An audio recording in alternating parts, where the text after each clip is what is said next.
What's up? It's your boy ET. Look, if you're looking to or you got to raise the bar on your marriage, you gotta click the link and get into Married into Crazy, y'all. I'm telling you, this coaching is gonna take your relationship to another level. Now look, you already know you need to raise the bar. You know that already.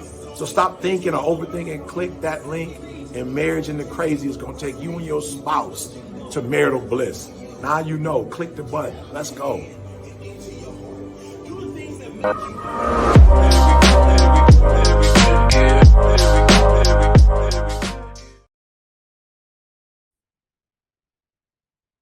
Happy New Year, and welcome back to another episode of the Married into Crazy podcast with Snooks and Lovey. I'm Lovey. I'm Snooks. And it is 2023. Already. Whoop, whoop. Yep. What were you going to say? I was going to say funny. When you said Happy New Year, I thought you were saying Happy Anniversary to me. So, but we'll get into that in a bit. We will get into that in just a little bit. It is all about you, Snooks. Okay, I like to think that. Hey, and you know what? If you're new to the podcast, we're a couple that, according to Snooks, and it's the truth, we have an anniversary coming up. The first day that this is airing will be our 26th. That's a 2-6 marriage anniversary. Together for 27 years, married 26. And we've been through a lot of different things. And we talk about that here on the podcast, not just what we've been through, but we introduce you to couples and experts that have been through a variety of things or have a knowledge base that they share to help all of us have better, stronger, more impactful marriages. Mm-hmm. And so with that said, I just have to say, we entered the year 2023 with a bang. And when I say with a bang, it was with the wind, trees banging and falling all over Northern California. Mm-hmm. And we live right outside Sacramento. There were massive floods everywhere. We had relatives that got flooded, and some of their tenants' homes got flooded, and people were stranded. It was, power went out here prior to New Year's, prior to midnight. Yeah, it was about 10:30 or so. We were sitting on the couch, and we had our whole evening planned. We had the grandkids, which we normally do, and the girls were upstairs making plans or getting ready to do whatever they were going to do, and the power went out, and that canceled everything. It did. And it just goes to show that, you know, the best laid plans can go awry at any moment. Mm-hmm. And it happens in our marriages as well, right? We have all these grand plans. When you say, I do, and you think it's going to be this perfect yellow brick road that's going to lead us to the promised land, and things happen. Mm-hmm. And that's what this podcast is all about. So do us a huge favor. If you would, if you haven't done it already, go over to Apple Podcasts or Apple Spotify, Apple Podcasts or Spotify or YouTube, wherever you're listening or watching, and give us a like. Go ahead and rate us. Give us those 5 stars and leave a comment. You know, let us know how impactful the conversation was, and do us one other favor, and that's go tell a friend. Go invite 2-3 of your friends to do the exact same thing. Introduce them to the Married into Crazy podcast so that way they can learn what it's like to be compassionate, real, accountable, zealous, and yielding. That's what we're all about. Those are the 5 pillars upon which we teach when we do coaching from marriedintocrazy.com. Mm-hmm. So with us celebrating our 26th year of marriage, I'm curious. So let me just say this though. Not only did 2023 come in with a bang and wins and whatever, it also brought new changes. I said changes in our home also. So those of you that have been with us from the very beginning, or at least since 2019, you all know about our grandson Isaiah. Right. And go ahead. Our grandson Isaiah, his story is it's a beautiful type of story because he's still with us and he's still here. But when I say he's still with us, he's literally here now. So our youngest is 19, and we've now have a permanent addition into our home, and that's by way of Isaiah. So our grandson is now we are now Legal guardians. legal guardians of Isaiah. So, hopefully not permanent. We do these things so that way we can stand in the hopefully gap not permanent, please. for the ones that are trying to figure life out and get on their feet and do the things that they need to do. So it would be fantastic, if the miracle takes place, or when the miracle takes place, and his parents are able to step up. But until then, we will stand in the gap. Yeah, we're here. And it's a big change too, because like I said, our youngest is 19 and now we got a 3-year-old. Yeah, we wiping butts again. So we went from like, okay, y'all, we out, we see y'all later, whatever. And the kids calling us, like the girls calling us like, where are y'all? We woke up, you was gone. Yeah, we out. We are out now. We're not out anymore. We're having family meetings with our calendars out. What day y'all gonna be here? You leaving that day? Okay, so we got them this time. So just making changes to our lives basically, and making sure that he's taken care of. Right. So marriage will pivot at the drop of a dime and on a dime. And it's funny how you have to kind of roll with the punches. I don't say roll with the punches. You just have to be very fluid, right? It's like water. It's like marriage really is a lot like what Bruce Lee said. You have to be like water. I was like, he said that about marriage? Not about marriage. Okay. No, he said you have to be like water and be able to take the form of whatever vessel you're poured into. You can't complain about the vessel. You can't complain that it's one shape or the other. You just have to kind of find your way and take the form of that vessel, not fight it, but as water. As so water. You fit. I like that. And I don't think I ever heard that before. Really? And I love Bruce Lee too, but yeah. I paraphrase it, but there's a great interview where Bruce Lee talks about water. And it's one of those things that, I just thought of it right now, that it is a lot like marriage, that we need to be able to conform to the contours of the things that we experience. And so often we have a tendency to fight, like there's different types of water. You can be that raging river, right? Or the floods like Sacramento and so many other parts of the United States have experienced because of these storms and wreak havoc. Or you can be that life-giving entity that makes up 70% of the world and gives life. You can do damage, you can give life, but in its greatest form, it gives energy, right? And so we can be like that. And I'm curious, in our 25 years of marriage, are there some things that you want to leave behind and move forward? Are there some things that you want to carry forward? Are there some things that you're like, Okay, so I just want to say, I know technically it's still 25 years and 364 days. It is. But for all intents and purposes, we are going to round up. So tomorrow, which is the day that you all will be hearing this, is our anniversary. It's an anniversary. I'll let him sing on this one. But like Lovey said, 26 years, we are celebrating our love for each other. And there's a lot of things that our love, our like, our dislike. Wow. Hey, I'm keeping it real. Look, there's been some dislike. He said our love, our like, our dislike. It's in there. She's my best friend, but you don't get along with your best friend at all times. You have these little tiffs here and there, and we have them as well. You're absolutely correct. So it's real, folks. So here's the other thing too. I wouldn't want to do it with anybody else but you. Good save. I learned. Good save. I learned. But seriously, honestly, going into it, you know what? We've interviewed so many couples over the years. I want to interview you a little bit, or we can interview each other. How about that?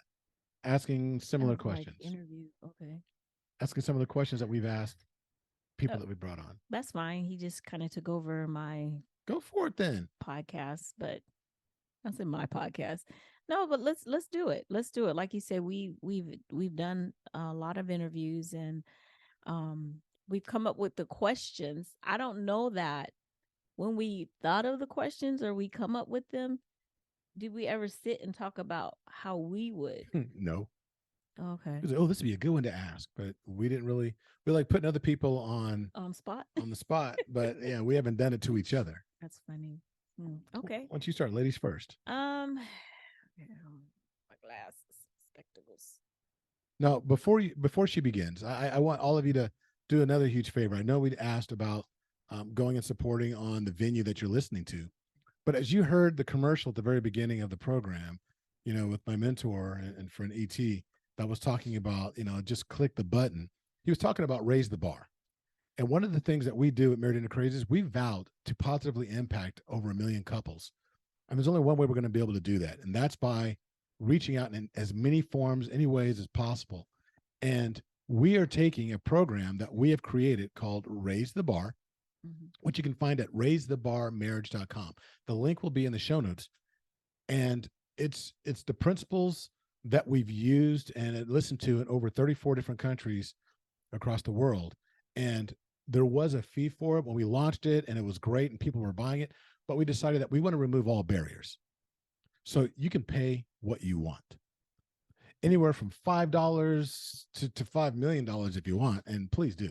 But anywhere from $5 up to whatever. But you get to set the tone. You get to pay what you believe the value is for the teachings. Do us a favor. Go to raisethebarmarriage.com, look at the reviews, watch the video testimonials, and decide what piece in your home is worth to you, or what that value that you get from the testimonials, what that's worth to you, and just pay accordingly.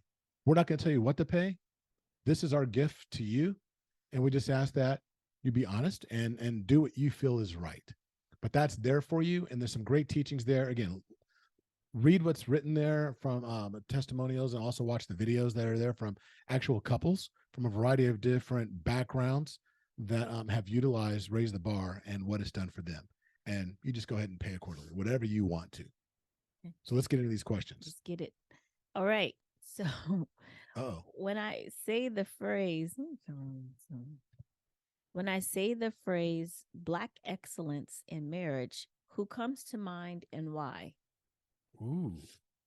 So it's funny because I was reading this differently and I had to reread it again. So who comes to mind and why? And why? Well, okay, so I know that I won't say everybody, but I know a lot of people are probably thinking, oh, he's going to say Michelle and Obama. I mean, Michelle and Barack. He's going to say Michelle and Barack. And that's true, but that's not who immediately came to mind. The first couple that came to mind right now was Ossie Davis and Ossie Davis and I almost said Harriet. I can't think of her name now. Oh my gosh, I can't think of her name. Do you remember her name? Yeah, Ruth. Oh, Ruby. Ruby. Lord, today. It's Ruby D. Ruby D and Ossie Davis. Ossie Davis and Ruby D. If you don't know who they are, Ossie. You're saying Ossie.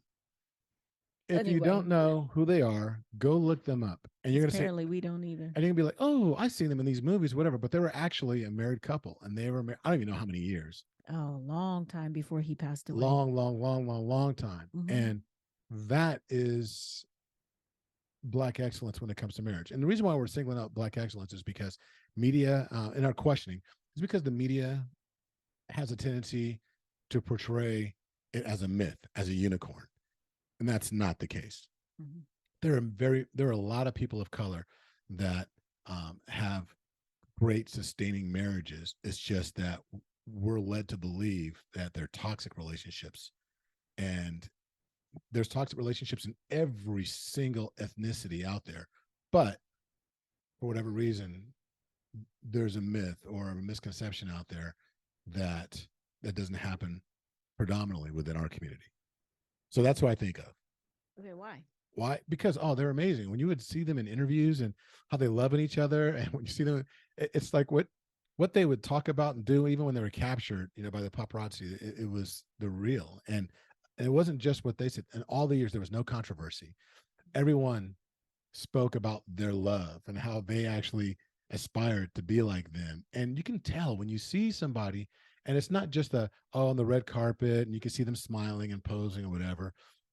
I'm big on energy. And when you saw them, how they looked at each other and how they embraced each other, and just how there was an energy about them when they were around each other that you just couldn't help but notice and gravitate towards.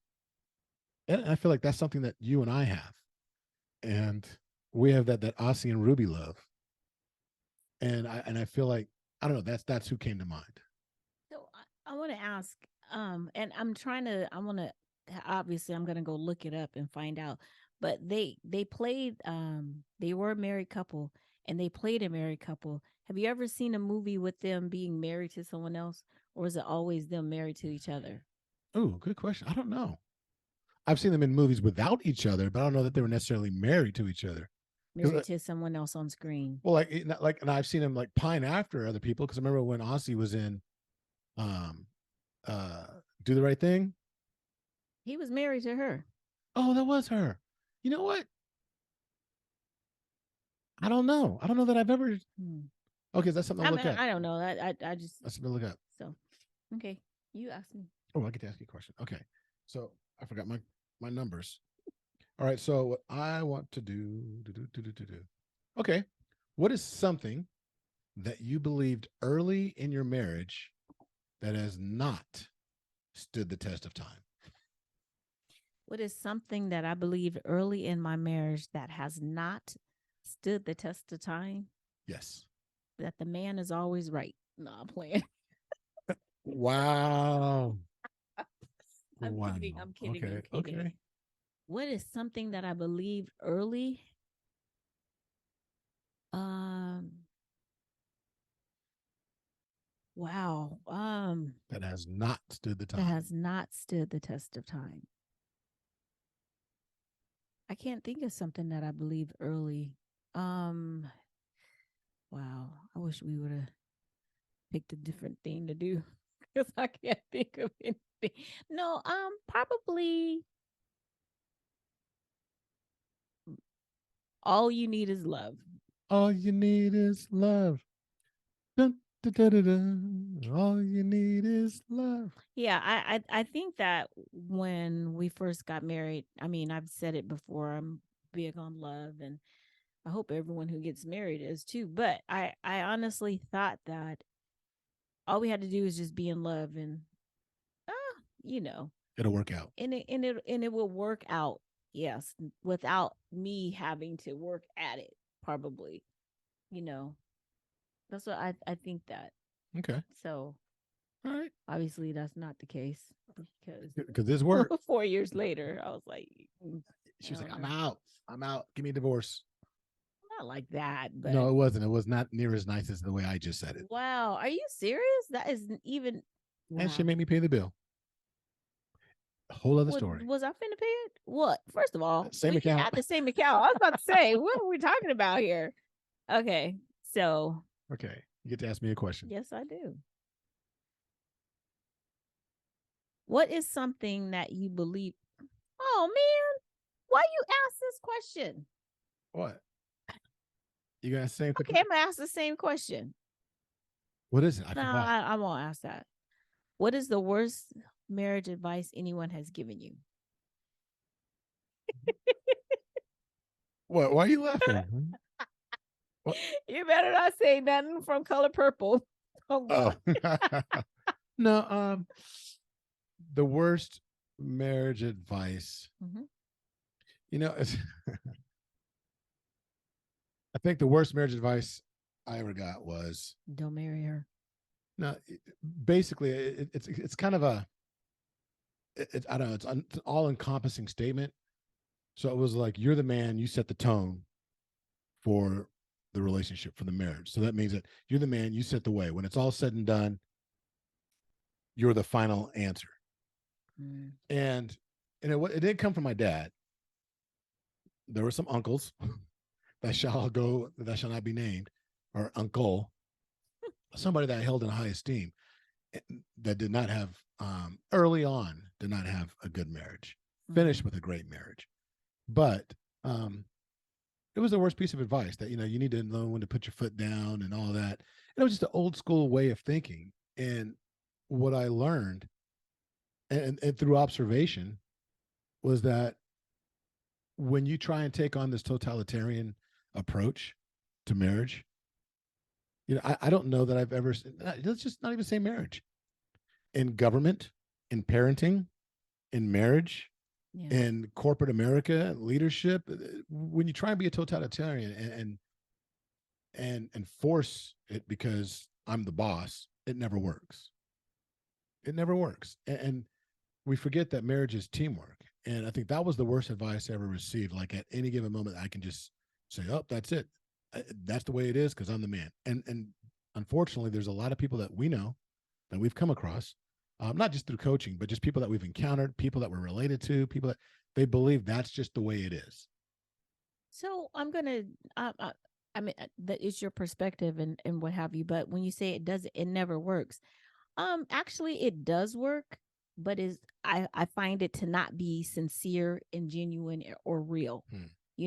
Because immediately, I thought about like a lot of the communist countries, and I don't know why Saddam Hussein popped in my head, but they rule a certain kind of way, and people get in line and they follow. Or even you have dictatorships at work, and people um they're doing the thing that they're told to do out of fear. Until there's a mutiny and your statue is being toppled Well, no, and your palace is being burned exactly. down. But for how long was that the case? For 30 years? Some people live their whole life that way. But I just say that to say, when you have a manager who is like dictator kind of, um, they rule by fear. And a lot of that, what you're talking about, there are some people who rule their marriages like that. And but it, instead of it being out of fear, what they say is respect. They're looking for that respect or what have you. So, but it's at the end of the day, people are not doing it because they love them. People are doing it because they fear them, because they're afraid of whatever the consequences may be. So for those who are doing that kind of, they're in their marriages, and they're running their marriages like that. It's a false sense of whatever it is that the other person is giving you. False It, sense of security, yeah, it's not authority. because, yeah, a lot. I'm doing it because I'm afraid. I'm not because, oh, I love him so much. Maybe initially it might be like that, but pretty soon I'll be like, oh, Yeah, that's the not Bible love. doesn't say love is kind, love is fearful. Yeah, right. You know, You're right. You're so right. it's one of those things that I mean, just know that that's not part of the type of relationship we want. And people, and to your point, people stay in marriages 25, 30, 40 years, and they're miserable because they're living a certain way. And that's not the type of marriage that we're talking about, that we profess to try and help and assist. I'll say help and assist. It's not the kind of that we want to proliferate with Married into Crazy, because it's about living our lives in a manner which is pleasing to God. Yeah. And living fearfully is not the way that God intended us. Not There of isn't a man, single scripture, not of man. So, okay, I just wanted to Okay. Is it my turn to ask you a question? make it make it an easy one. Nope. I'm going to ask something really hard. What is a particular quirk? Wait, did you have that one for me too? Okay, I'll leave that one off. No, I'm saying because I can't think of. No, actually, go ahead. Go ahead. Nope. I'll No, change it. ask that question. What song, new or old, best Mm, describes your marriage? best describes my marriage? New or old? New or old?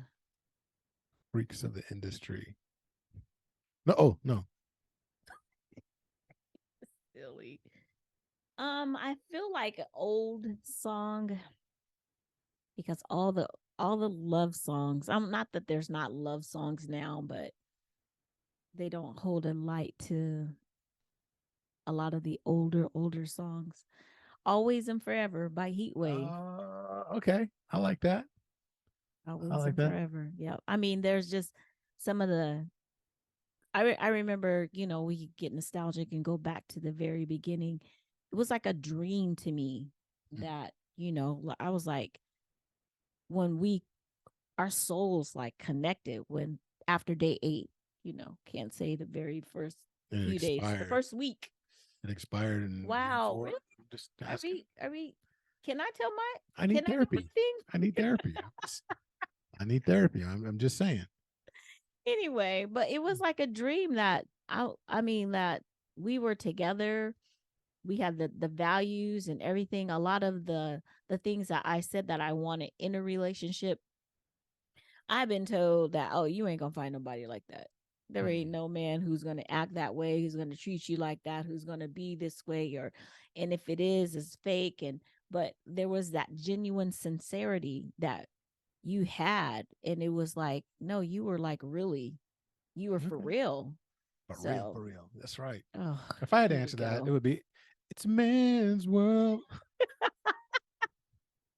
No, actually, the first song that came to mind So silly. was Blessed. Blessed, Oh, okay. blessed. Okay, Fred Hammond, I see you. Okay, so wait, I asked you a question, so you gotta ask me now. Oh, gimme, gimme.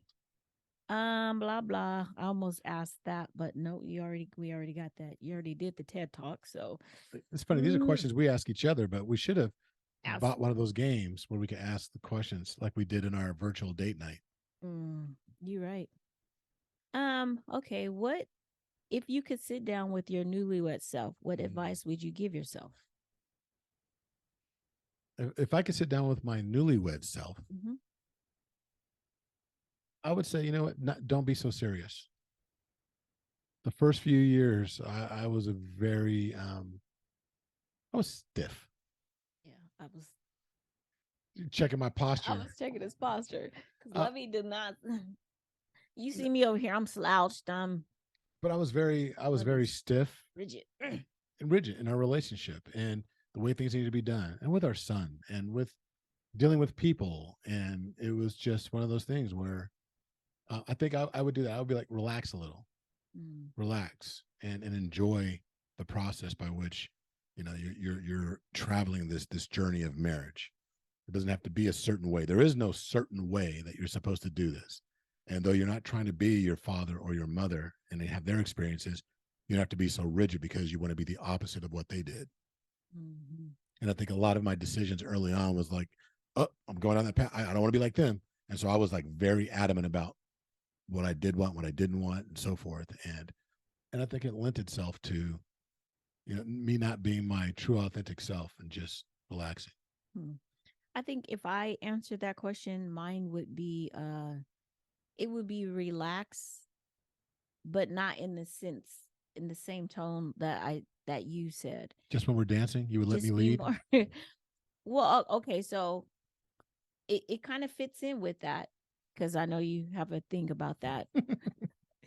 But I didn't realize that I was trying to lead, and maybe I won't say relax. I will say let you lead, give you space to lead, because kind of like with the whole dancing thing, we used to get into it a lot about that. I didn't realize that I was trying to lead. I was just being You. me and doing what I have had always done, which is make sure that I'm taking care of me. I'm doing whatever. I'm just moving and I'm what do you mean? I wasn't looking at you in the way of I need you to lead me, but I wasn't giving you space to kind of get in there and be the head of the household, because in my life I had always been told you don't you take care of yourself, you don't rely on anyone else, you have your own. Even in a marriage, he don't have to know about that other account, or you have money set aside for a rainy day, blah blah blah, all that. So all of that stuff was for myself. I was like, oh, look, he can't tell me nothing, because All right.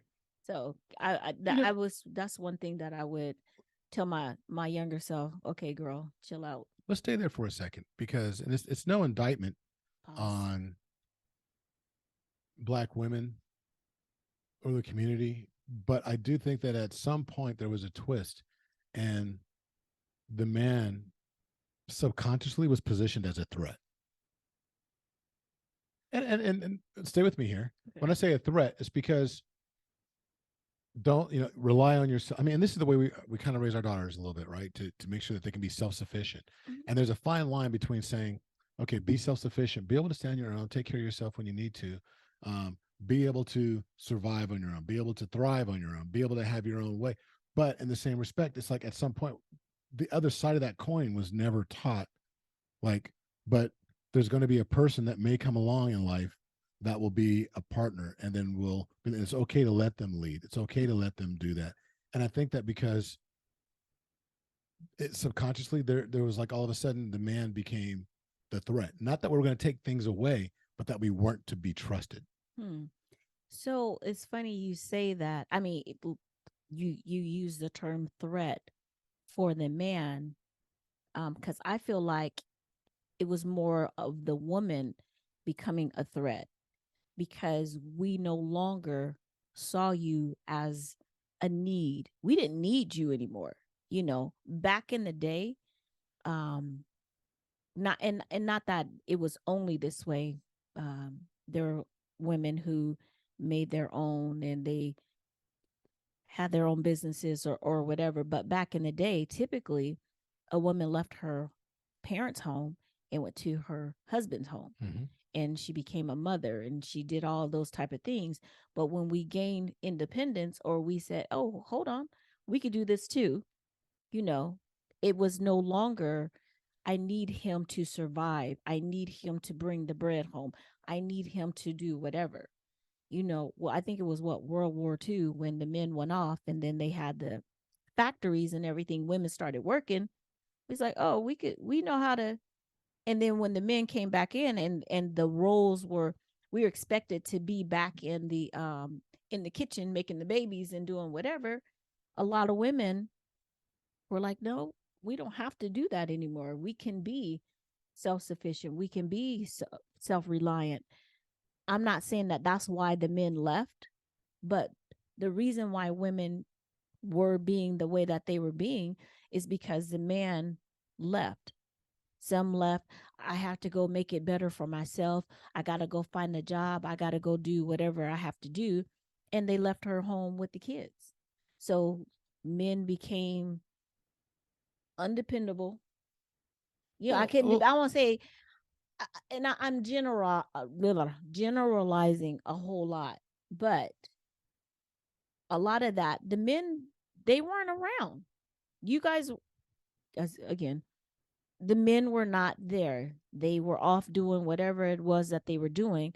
That created the atmosphere for the woman to have to be strong, to have to stand on her own, to have to take care of her kids.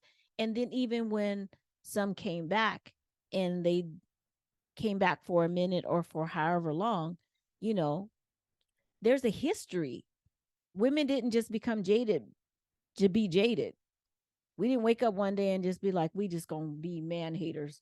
That's what we're called, those who stand on their own, or you just, you trying to be a man or you're trying to take the man's place. No, it was out of necessity.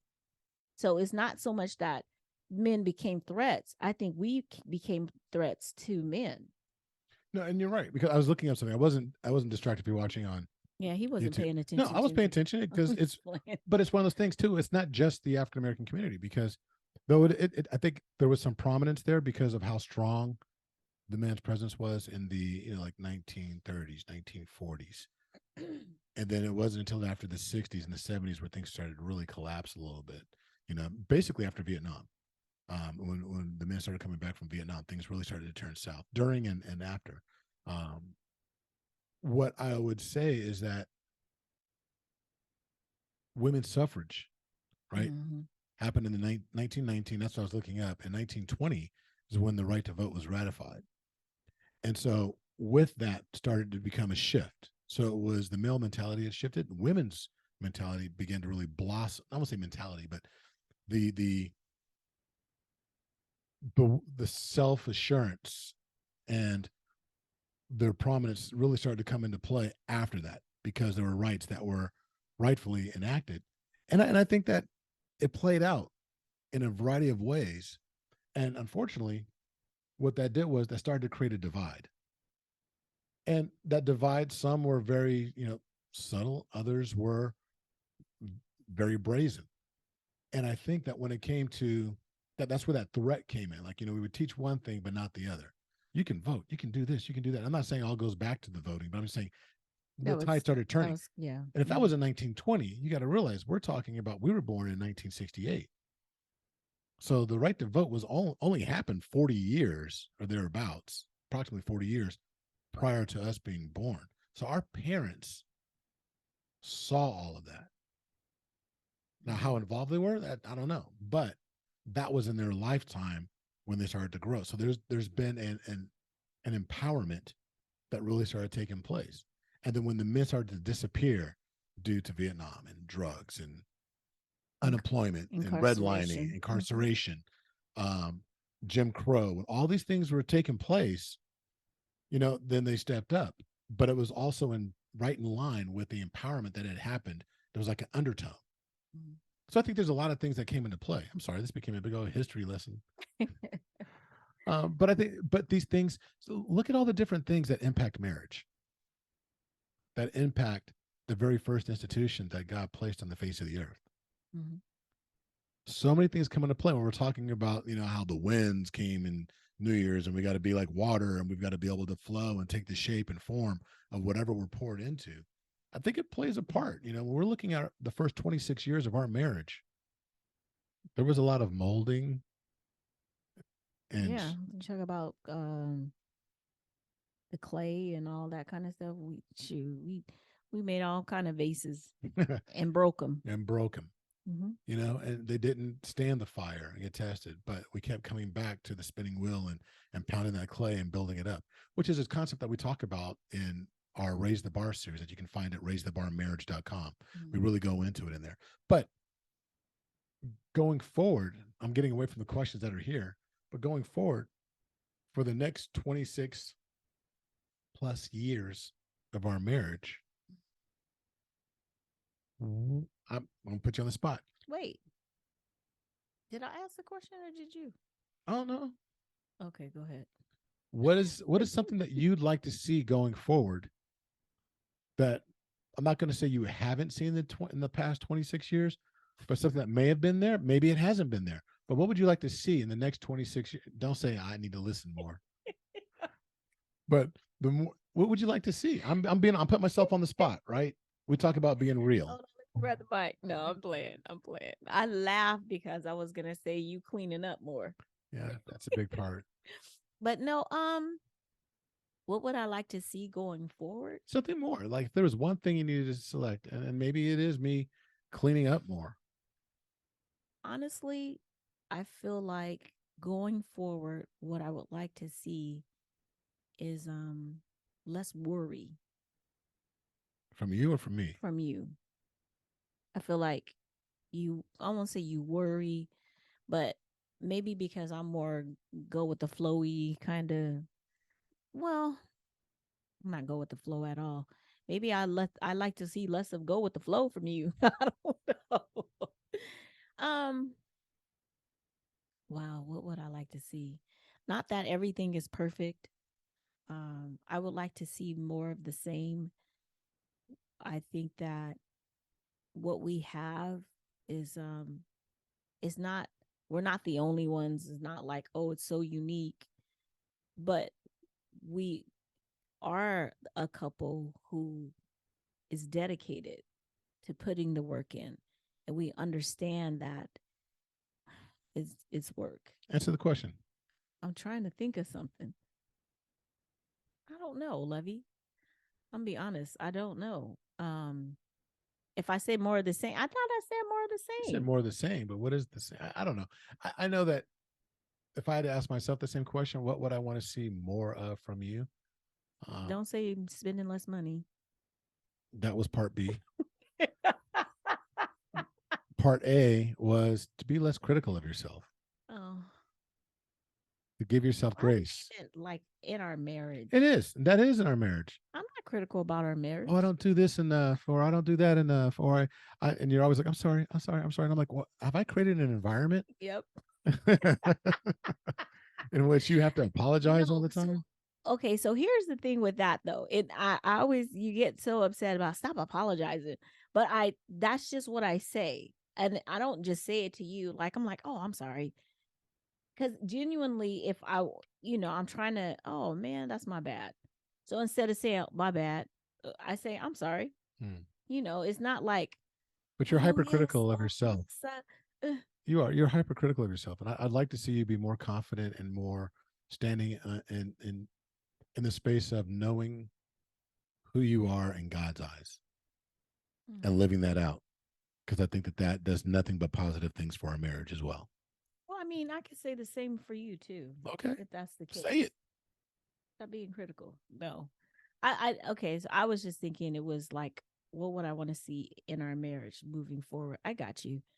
Um, I feel like not that you're critical, but I would like for you to take a deep breath. You don't have to do everything, you know. It's okay to not be emotion at times. I know that Mm-mm. that's probably not I the hurt when you even said it. I'm like, ugh, I cringed. I'm like, I'm just saying that I know that to be a movement you got to be emotion and all that. That's all great look and at you everything. listening to my quotes. Ugh. No, but I No, feel you. but I feel you. I'm like, if if if you could do one thing, the same thing that you needed to do in the very beginning, relax. I know that I feel like because we're at a different point in our marriage, well, obviously, than we were at the beginning. And our objectives and our goals are totally different because in the beginning of our marriage, we weren't running a business, having some grandkids and having full-time jobs and being going to school and all that. Well, you were going to school, but things have changed. As much as things have changed, some things are still the same. And we get caught up in I have to be a certain way. I have to. There's a I don't see you comparing yourself with other people, but I feel like maybe some of that always got to be moving, got to whatever, because you've said before, dang, some of the learning and the teaching that we know now came later. We didn't get it early in life in our 20s or some of that good the golden nuggets and shoot we was out there doing the hard work busting up the coal to get the diamond and stuff like that. Right. It wasn't just handed to us, it wasn't passed to us, so it came a little bit later. And I feel like you're always like trying to not like you're trying to catch up on time, but you feel like, oh, because it came later you have to do double or whatever. I'm like, I'm trying to sit on the couch. See, I can't do that. I had a hard time sitting there just watching the Steelers the other day. And it's I like, did that's my not. team. And I'm like, I should be doing something right now. But there's a pull. There's like this. There's anyway. I get it. I receive it, and I will work on it going forward. But look, y'all. I don't know if you got anything out of this. We did. But this is interesting because this is how we're starting the year, being introspective, thinking about not just and resting on the laurels of our past 26 years. It's about thinking about how can we improve and have a much more amazing next 26 years, always improving on what we've already had and experienced. I was going to say, and that's just a testament too of the desire to continue to grow and to be better. A lot of couples, a lot of people actually have said certain things to us in roundabout ways of like, well, we have this longevity behind us, so we basically are on easy street, or we don't have Hmm. the certain challenges, or we don't have the issues or whatever. And it's like, no, because we're still human, we're people, we're individuals as much as we are a couple. Raising a 3-year-old. Raising a 3-year-old, what in the devil? Right. No. But I'm saying that this just it goes to show that you have to continually work. And I just want to point this out. Okay, so we have a trainer, um Mr. T Top, and him and his wife are in phenomenal shape. Uh, And and a happy anniversary. oh, you know what? And that's another thing. But save that. But him and his wife are in phenomenal shape. I have to text her because I see her workouts on the reels, and I was like, okay, I need you to cut it out. But just like how they're in the shape that they're in, they continue to go to the gym and they eat a certain way, or whatever it is, um they don't just be like, okay, so we look good, we know we in shape, we ain't working out no more. We should have that same type of energy, or give that same type of energy to our marriages. Mm. We are phenomenal, but we still working at being continuing the phenomenal. I don't know what the, No, it's good. That's you good. know what I'm saying? So just look at it like that. No one, and if we always have the mindset of we're never there, we're never there. Does that make sense? No, it does. It Because makes all the sense in the world. you only keep going when you want to be to get there. And not that you can't enjoy the journey, because we have a ton of fun together. I promise you, Lovey and I, we're like silly little kids sometimes. Like even though he's like, oh, I need to relax more, and I say that he does need to relax more. That probably just says how silly I am. I'm like, okay, let's go, whatever. Um, but we're always continually working at being better for each other and for ourselves.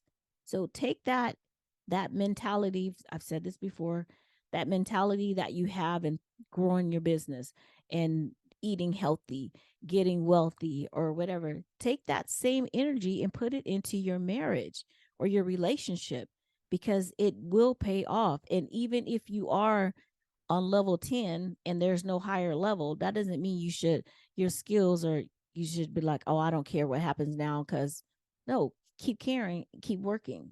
Well, it's funny. And just so you know, for all you gamers out there, I'm not a gamer, but I do know this. But just because you're like on level 10 and it says that there's a cheat code that'll get you to another level. Mm. There's hidden levels to this. There's hidden levels to marriage. And we're not on level 10 or 12 or 20 or whatever we might think it is. I just know for a fact that wherever we get, there's always going to be another level that we can reach. Yeah. And it comes in so many forms. You might be good on the loving, but you need to really improve in the forgiving. You might be really good in the loving and the forgiving, but you got to be, you've got to improve when it comes to cleaning up or giving. Really? It's always going to come back to cleaning up or giving yourself grace or whatever, or parenting or whatever. But there's always, that's right. There's always a secret level that you need to get to. That cheat code will get you there. And that cheat code is just knowing that you're not there yet. And it's experiencing that process, investing in the process. Yep. So back to the anniversary. January is the month of love for our folks. So there's several people who have anniversaries. So T Top and Davina, happy anniversary. They had their anniversary on New Year's Day. Our anniversary is the 4th. The 5th is Danielle and Fred Turner. Turner's got an anniversary. Dom and Malik have an anniversary. I think it's the 8th. So, I mean, everyone picked the beginning. Vic, the Johnsons have theirs. Is theirs the same as ours? No, it is this month though, huh? I think it's today. I think theirs is today. Because I can't remember, but T-Top, Terrence and Davina was on the 1st. Yeah, I said that, babe. Yeah, but I think Vic and his wife is today. Yep. Okay. Latasha. Yeah, Vic and Latasha are today. Is it Latasha? Don't let me say her name wrong. Anyway, this January is the month of anniversaries. We started out the year. We said, look, we finna do this. We doing it now. And we gonna have the whole year to love. So okay, let's do this. Hey, we hope you enjoyed this. There were some nuggets that were in there, but there was also just some rambling, a little bit, just a little bit. But that's not how all the podcasts go. We have a great interview coming up in another week or so. So we're looking forward to actually sharing that with you as well, all the way from the ATL. We got a phenomenal couple coming together. That's going to be fun. That's going to be, well. So the goal is that every month we will love to bring you either an expert in some way, shape, or form in their particular area of expertise that will benefit your marriage, or another couple that has a particular vantage point that will help your marriage as well. It's all about helping your marriage. That's what we're invested in, which again, last plug, and you're going to hear it a lot. We have gone out of our way to remove barriers to help your marriage, to where you can actually go to raisethebarmarriage.com and raise the bar on your marriage by taking part in the 18-part video series, and you can pay what you want. We're not setting a ceiling. We're not setting, well, there is a basement. There's a basement. And like I said, check it out, use it. Don't let there be any excuses why your marriage doesn't go to the next level, whether it's a secret level, or it's just getting to, from level 2 to level 3, or from level 10 to 11, whatever it may be. All right. So until the next time, Be blessed. bye. Bye-bye.